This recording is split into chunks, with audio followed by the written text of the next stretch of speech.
Are you wondering how to set your book up for sales success? Then you are in the right place, because today I'm talking to an author who has unparalleled marketing know-how about how she launched her first book into the stratosphere. Yes, my friends, I am talking to the superstar podcaster and online marketing educator, Amy Porterfield. Stick around for this one. My name is Kelly Notaris, and I am the founder of KN Literary Arts. We are your one-stop shop to getting from wherever you are to having a book in your hand. So visit us at knliterary.com. I also have been a book editor in the U.S. publishing business for over 24 years, and I bring all of my wisdom to this channel for free. So please don't forget to hit the subscribe button and the little bell icon so you never miss a video. All right, so I could not be more excited about the interview that I'm giving you today. Why? Because I myself have learned so much from the author I'm going to be interviewing. Back when I started KN Literary, I really knew nothing about building an online presence, and I needed to know both for my company and also for my clients. I knew a lot about book publishing, the big business, but I did not know a lot about how to really become a thought leader and to sell your books on your own, which most of my authors needed to do. And honestly, all authors need to do today, whether or not you're published by a traditional house or you self-publish. So I went looking for information, and you know what? I stumbled on a treasure trove. I found my way to the Online Marketing Made Easy podcast with Amy Porterfield. And to say I became a fangirl is a bit of an understatement. I truly considered the wisdom she had to offer on that podcast to be my marching orders for getting my book out there and building and growing my business. And you know what? It has worked. I have grown my business so much in the last 10 years, as has Amy. And what I love about Amy is that she's always on the cutting edge of whatever it is that's happening in the marketing world. If there is something new that's taking off, you will hear about it on the Online Marketing Made Easy podcast. So please go ahead and sign up wherever you get your podcast, because it's so worth it if you are somebody who wants to get your book out there in the world. And I am thrilled that a couple of years ago, a good friend of mine introduced me and Amy because Amy wanted help working on her book proposal. So I dropped everything you can imagine to work with Amy, and we put together an awesome book proposal that sold in a really successful auction and is now about to be published. So literally, I'm recording this interview with Amy on the eve of the publication of 2 weeks' notice, the book that she and I got to work on together. So I'm so thrilled to bring her wisdom about how she launched her own book, the first one she ever did, even though she was super successful as a podcaster. She has never done a book until now, and how she did that. I want you to watch and learn. So truly get that pencil and journal ready so you could be taking notes, or you could do it on your computer, because Amy is going to drop some serious wisdom that you can put into place with your own book launch. So before we get started, I really want to tell you a little bit more about the Madam Amy Porterfield. So Amy is an ex-corporate girl turned online marketing expert and CEO of her own multi-million-dollar business. Through her best-selling courses and top-ranked marketing podcast, Online Marketing Made Easy, Amy has helped hundreds of thousands of entrepreneurs trade burnout for freedom, income, and impact, and also to find professional autonomy, independence, and success far beyond what a corporate glass ceiling would traditionally allow. She's been featured in Forbes, Fast Company, CNBC, Business Insider, Entrepreneur, and her company has twice been awarded the Inc. 5000 award as one of the fastest growing privately held companies in the US. She runs her growing business from Nashville, Tennessee, where she lives with her husband, Hobie, and their Labradoodle Scout. So without further ado, here is the wonderful Amy Porterfield. Amy, welcome. I'm so happy to have you. I can't believe it's the eve of book publication. Kelly, I can't even believe we are here. And I love that you've been on this journey with me since the beginning. So it's so fun that we finally get to talk the day before. I know, it's the perfect timing. And, you know, I will just say that the thing that I am so excited about is that this is your first book, even though you are such an amazing influencer in the world of marketing, like the number one as far as I'm concerned. And yet you never had a book before now. So I guess I want to start by asking you, what let you know the time had come after building your platform, building your business, that you were ready to write the book? I thought about writing a book for many, many years. I think as entrepreneurs and influencers, like we're always thinking about putting our book out into the world, but I never exactly knew what I would talk about. And then one day, many years ago, I thought, I know who I need to help. I need to help the people that are just getting into this world of online business building, because that's when I was the most confused. That's when I didn't know what the heck I was doing. And not only did I need strategy, I needed a pep talk. I needed the courage to do it. I was scared all the time. So once I realized, wait, I know who I want to serve with this book, then it all started to come together piece by piece. But it took me a while to really know who I wanted to speak to. I mean, that is such a good point. And it's something that I talk to authors about all the time, which is choosing your ideal reader. I know sometimes people call it your ideal customer, your ideal avatar, whatever you might call it. It's the same, right? It's the Yes. person who you want to help the most. And so often I think that that is a point of confusion, in part because people don't even know that they should be thinking about that. And they don't know what clarity comes once they actually choose that person. So great. So much clarity comes from it. And it was a hard decision for me because I wanted to figure out, where does this book fit into my business? I think that's another really important question to ask. And when I realized, wait a second, it fits at the very front of the funnel, maybe even before Online Marketing Made Easy, my podcast. Yes. And so because of that, I thought, two things I need to know. One, I'm going to start attracting a lot more newbies into my world. Am I going to be ready for them? Do I have something to offer them? And then the other thing I thought was, okay, so this book isn't going to be for everybody in my audience. A lot of people in my audience have already started their online businesses. They don't need a runway to learn how to leave their 9-to-5 job with success. So I had to say, am I okay with that? And then I realized, absolutely, I'm writing a book to expand my reach. I want people who never have heard of me to find me through my content. So I had to be okay with that as well. I love that. That is gold, because again, so often I find that people don't want to, they're bored of the entry level work, right? So when they come to me, they're like, okay, I want to write this thing that's like really far down the funnel of who they're trying to attract to their business. And I'm like, but if you do that, you're only going to be preaching to the choir. I mean, the people that are already fully in, you need to go back to the starting gate. And a lot of people don't want to, but because they're bored themselves of the content.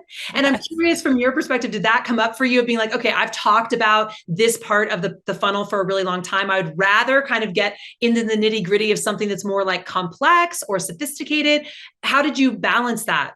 Great question. Well, for me, I teach people how to create digital courses and grow email lists. So I was deep into that. So I felt like I was fixated on one very specific topic. And from a marketing perspective and a branding perspective, I know you and I talked about this. I don't want to be just known as someone who helps people create digital courses. Although that is my bread and butter, I really do want to expand. I want to be more mainstream. And so I couldn't, if I just wrote a book about how to create a digital course, number one, I think it would take away sales from my digital course that I have on that. And number two, it would keep me in a bubble. And so I love that you encourage me to step back and not be afraid to get out there in a different way. And yeah, I've repeated the same thing 1 million times over the last probably 5 months of marketing this book, but it's a different conversation than I actually was used to. So it took me a while to get ramped up. And I got to tell you, Kelly, 5 months ago when I started talking about this book, I was a little shaky. Now I could literally recite things in my sleep because I'm so much better at talking about the book. I wish someone would have warned me, it will get easier. You will get so good at communicating your messaging. In the beginning, it was rocky. And I think that's the case for everybody, even those that are just starting out trying to decide what book to write. It's kind of like, how do I speak about it? We often talk about choosing your hook, choosing your title, things like that, that start to get the, wheels turning around what it is that you want to say. And I'm imagining, because I did hear that you've done over 100 podcasts to prepare for this book launch. Whoa. Okay. Whoa. Talk about commitment. That is commitment. And so I'm sure over that course of that time, you've really started to get a sense of what resonates, because people will be like, oh, wait, let's go with that. And maybe they didn't pick up on this piece. And then throughout that process, you refine how you talk about it.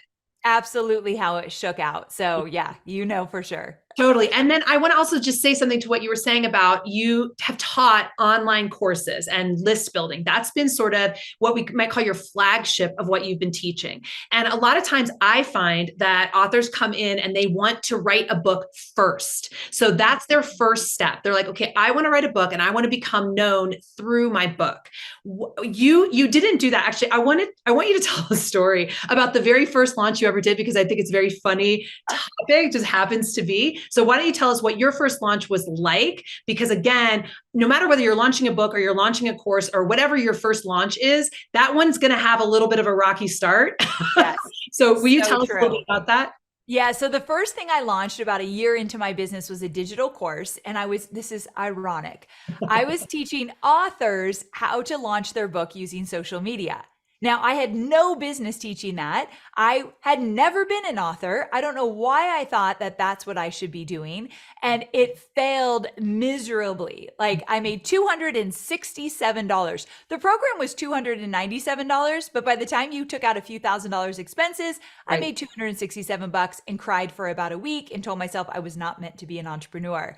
And the reason why it failed, number one, I really shouldn't have been teaching that topic. There's a desperation in me. I need to be known for something. I need to put myself out there. So I jumped on something where I didn't have results. And now I teach my students, we all want to teach something where we first had results and then we could teach how we got there. So that was a lesson learned. But the other thing is I didn't have an audience. I didn't have an email list, or at least not an engaged one.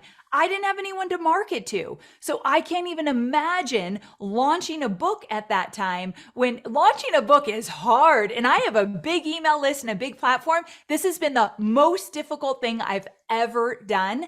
And so I can't imagine doing it without an audience. I mean, that right there is worth this video. Whoever is watching it, that launching a book is the hardest thing that Amy Porterfield has ever done. And she has done a lot of things. And I'm so grateful you said that, because it's a message I am constantly trying to teach, which is that the book is not always the place to start. And I say not always because sometimes people are writing it for their heart or their art. They're not necessarily writing it because they want to help their business. But if what you want is to sell copies and help your business, as you're saying, the first launch you put out there is basically going to be a disaster, just destined to be one. I mean, even with you, who's so smart, and you had actually a lot of, education before you jumped into your own business. And even then it was really hard. So how much better it is that it was a course instead of a book that's out there permanently on bookshelves.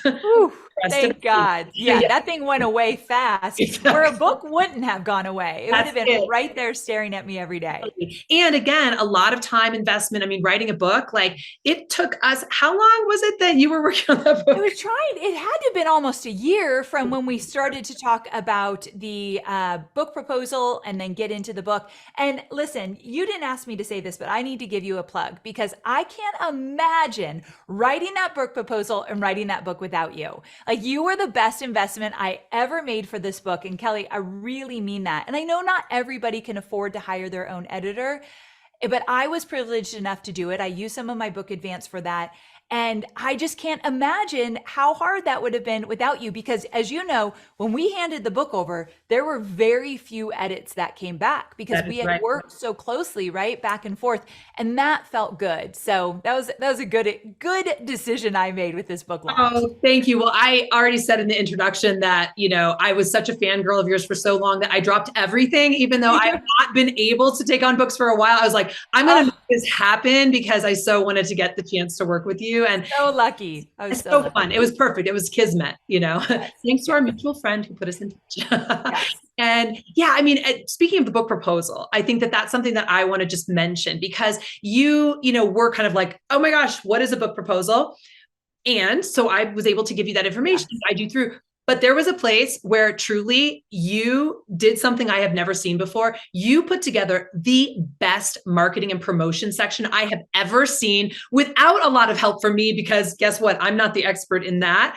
I just want to say it was really the best I'd ever seen. And I wanted to find out if there's any thing you remember. I know that's way back when, but that you could offer our listeners, viewers, around how to really stand out and shine with your marketing section of your book proposal. So first, I cannot take credit for that. So it was kind of a combination between Gabby Bernstein, who introduced us, and Jenna Kutcher, who shared with me her marketing book proposal. So I had some good friends that showed me theirs. And one of the things that I think is cool is if you can get your hands on somebody else's just to get an idea of what the heck is this supposed to look like, that's very helpful. These are two very powerful women. I was very lucky. But I think the thing that really what stood out in that is how we organize the data. It was just like pow, pow, pow, exactly what they needed to know. No fluff. Of course, I ran through all of my numbers, and that was impressive because I've been around for a while. But someone might be listening right now that might not have a huge social media following or have a big podcast yet. But one thing also that we did is we made it really clear of all the ideas that we have come up with that we wanted to do for this book. What I learned early on is you don't necessarily have to do them if they don't shake out, but it is important that you put in front of your publisher to say, these are the things that I'm willing to do if we're both on the same page. I talked about how much money I'd spend in ads. I talked about where I would be promoting this, how much I would be promoting it. I really said, this is my commitment, and I fleshed it all out. That's where I spent the most time on that book proposal, was in the marketing of it. Yes. And I'll tell you, it really paid off because obviously you had multiple publishers vying for you, and you ended up in an amazing deal with a great publisher. So it really did, it was worth the time investment. And also, I do want to say again, as you said, to a lot of the people that are probably watching this video, you may not yet have that kind of a platform, and that is okay. But I'm just wanting you to hear what it takes to actually hit the stratosphere when you publish your book. So it's better to spend the time, like Amy did, in advance, building that list. Take a couple years if you need to before you launch that book, if you want the book to take off the way Amy's is going to tomorrow. Your lips to God's ears, my friend. I'm telling you, I have no doubt at all. And speaking of that, I will say that in addition to the best marketing section of a book proposal I'd ever seen, you have put together what I would think of as the best book sales page I have ever seen. And I'll drop a link in the description here because I really want people to look at it and see what's possible. So I'm curious, I know you don't have to go through the full, I know you have a 4-phase book launch plan that you are offering people, as sort of a giveaway with your book launch. But I wanted if you wanted to give like 1 or 2 pointers for a book sales page, like what do you think really makes the difference on that kind of a page? It was important for us to set up a page that we really used. Okay, let me back up. A lot of the things that we did in this launch, I used my expertise from other things I've done well. And that's what I keep telling my students. When you launch your book, focus on what you do well and double down on that. So for instance, I do masterclasses well. I'm actually not good at a lot of other things in marketing, but masterclasses, webinars, I do well. So we did a lot of webinars to give away bonuses to promote the pre-sale. Like I got into my zone of genius. And so for this page, for the book launch page, we created it like we would create a digital course sales page where we really went into what's in it for them, the benefits, future pacing, all the different elements that we would use in a sales page. I used them in my book launch page. I treated this launch like I was launching a digital course. At one point, I was on a masterclass and I was selling my buns off, like in the most authentic way. And when I got off, I told one of my team members, I act as though I'm selling a $25 or $25,000 mastermind when it's a $27 book. But that's really what it has taken. Like I treat it like it's the most valuable thing in my business. So another thing on that sales page is we wanted my personality to come to life because you're reading a book that someone's going to tell you. I'm going to tell you all my stories, all the good, all the bad. So although the book, I didn't want it to be all about me, like I didn't put my face on the cover. I want to attract an audience that doesn't know me, but they love the topic. But when they come to the page, I want to introduce myself. So there's a lot of pictures of me. We did a special photo shoot just for the book, and we introduced me at a level that I had never done before, more intimate, more a little bit gritty and relatable. And I think that helped a lot as well. Mm-hmm. I love the video, and I just love it for myself. I felt that. I felt like, wow, I can also feel your commitment to the book. And that's just so important because again, as you said, like you launch really big, high price point courses, and the book is going to lead people to those courses. So I'm always saying it's totally worth doing a book and doing it well because it will bring people to the back, to whatever you have in back, which is the deeper part of the funnel. And you're really showing that. I love that.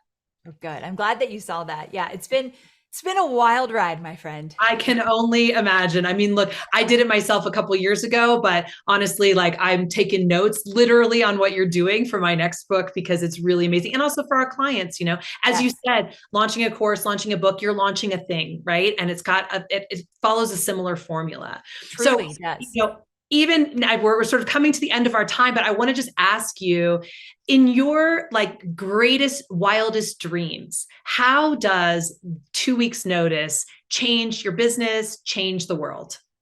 Ooh, I love this question. I wrote the book for two reasons. One, I already mentioned that I wrote the book that I wish I had when I was starting out 14 years ago.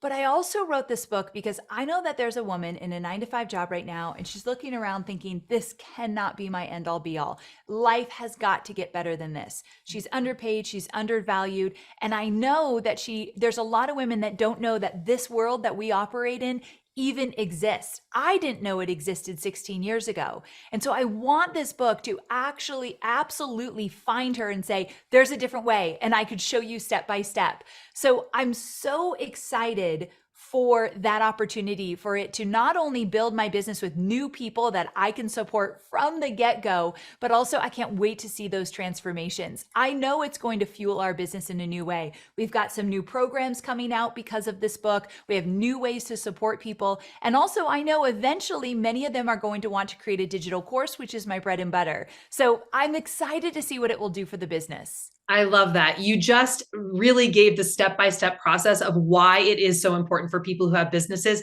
to have a book. It brings people in and allows you to expand your impact and the way you can improve people's lives. And I just know this book's going to do that. So, Amy, good luck on the publication tomorrow. I can't wait to be watching along. And thank you so much for being here with us. I know everyone's gotten a lot out of hearing from you. Thank you so much for being on this journey with me, my friend. It was just a great experience with you, and I love you tons. Take care. Bye.